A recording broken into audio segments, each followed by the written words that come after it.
Merci. Pour le groupe Gauche démocrate et républicaine, la parole est à Madame Jacqueline Fraisse.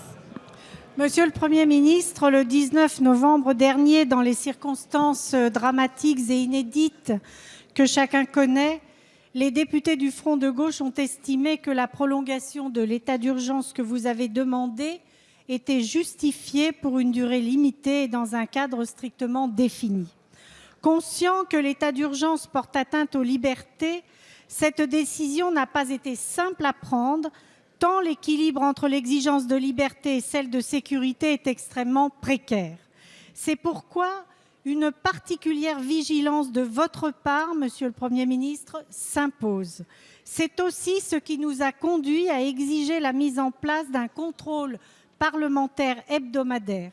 Pourtant, plusieurs événements vécus comme des excès nous sont d'ores et déjà signalés. En aucun cas, l'état d'urgence ne peut signifier l'interpellation brutale et les gardes à vue sans fondement de citoyens n'ayant rien à se reprocher, ce qui cultive d'ailleurs un climat de peur, d'insécurité, de division contre lequel vous dites à juste titre vouloir lutter. L'entrave constatée à certaines expressions citoyennes et syndicales nous inquiète également. En effet, comment comprendre que les marchés de Noël très fréquentés sont autorisés alors que des rassemblements sociaux pacifiques peuvent faire l'objet d'une interdiction? Face à cette situation, nous vous demandons de rappeler, Monsieur le Premier ministre, quelles mesures vous comptez prendre pour empêcher à la fois certains excès constatés et pour que ne soient pas entravées les légitimes interventions militantes et citoyennes inhérentes à l'exercice démocratique le plus élémentaire. Merci. La parole est à Monsieur le ministre de l'Intérieur.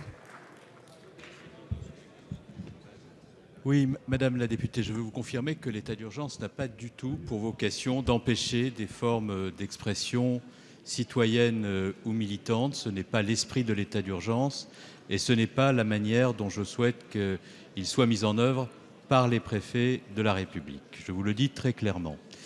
Il y a des manifestations qui, en raison de la présence d'individus violents, ont fait l'objet de l'intervention des forces de l'ordre dans les conditions que l'on sait et de l'enclenchement de l'action publique sous l'autorité du procureur de la République. C'est aussi cela l'état de droit. Mais j'ai donné des instructions au préfet pour que chaque rassemblement pacifique qui permet l'expression de revendications ou l'expression d'attentes citoyennes puisse être, dès lors que toutes les conditions sont réunies, puisse être autorisé. Les préfets ont mission d'organiser ces relations avec les acteurs concernés pour que cela soit possible. Et ce week-end, il y a eu 60 rassemblements pacifiques qui ont eu lieu parce que des militants responsables et sincères les ont organisés en très étroite liaison avec les préfets. Cela se produira également lorsqu'il y aura des rassemblements organisés par des organisations syndicales et qui pourront se produire dans le même esprit. D'ailleurs, l'interdiction de manifester qui prévalait a été levée hier soir à minuit et elle n'est reconduite que sur des territoires particuliers où des risques particuliers existent. Il n'y a donc pas d'interdiction de manifester qui est une portée générale, contrairement à ce que j'ai pu lire dans un certain nombre de papiers ou de pseudo-manifestes fort mal informés. C'est la raison pour laquelle je souhaite d'ailleurs que le contrôle parlementaire s'exerce et comme j'ai eu l'occasion de vous l'indiquer, ainsi qu'à votre groupe, et ça s'adresse à l'ensemble des parlementaires de tous les groupes, lorsqu'il y a des manquements et des difficultés, ils doivent être signalés. Le Premier ministre réunira à 17 h l'ensemble des groupes politiques de la représentation nationale pour que ces règles soient définies en bonne intelligence avec la représentation nationale. Merci.